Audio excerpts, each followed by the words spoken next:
আসসালামু আলাইকুম বন্ধুরা, আপনারা কি জানেন সূরা আল বাকারায় বর্ণিত ইবলিসের পরিচয় কি? তো চলুন জানা যাক।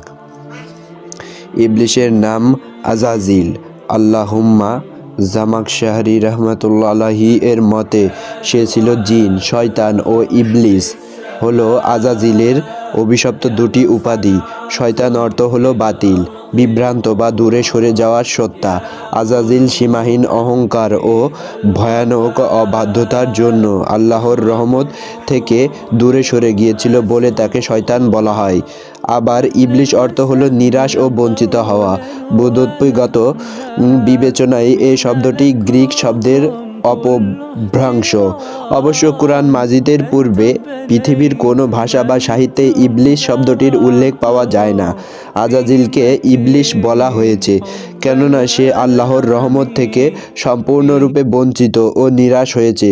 এজন্য তাকে আল্লাহর শত্রু বলা হয়। আল্লাহুম্মা তাবারি ও সামিউদি বলেন, ইবলিস জিন জাতির সদস্য ছিল, আর জিনের সৃষ্টি করা হয়েছে মানব জাতির পূর্বেই এক ধোঁয়াহীন আগুন থেকে। আল্লাহ বলেন, আর জিন তাকে আমি আগেই আগুনের উত্তপ্ত শিখা থেকে সৃষ্টি করেছি। সূরা আল হিজর আয়াত ২৭। তাই মানবজাতির পূর্বেই জিনের অস্তিত্ব ছিল এবং তাদের একমাত্র দায়িত্ব হলো আল্লাহর দাসত্ব করা। মানুষের মতোই জিনদের চিন্তা ও সিদ্ধান্ত গ্রহণের স্বাধীনতা আছে এবং তাদেরকে কৃতকর্মের জন্য আল্লাহর কাছে জবাবদিহি করতে হবে।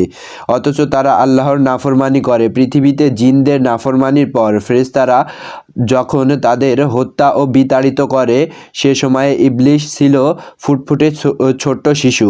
তার বয়স ও সৌন্দর্য বিবেচনায় সে হত্যার হাত থেকে বেঁচে যায় এবং ফেরেশতাদের দলভুক্ত হয়।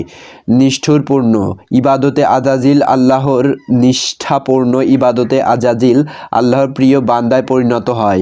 এর মধ্যে আল্লাহ তাআলা আদম আলাইহিসসালামকে সৃষ্টি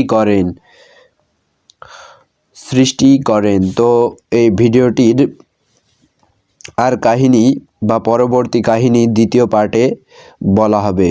তার জন্য সবাই চ্যানেলটি সাবস্ক্রাইব ও একটি লাইক করে পাশেই থাকুন। ধন্যবাদ বন্ধুরা।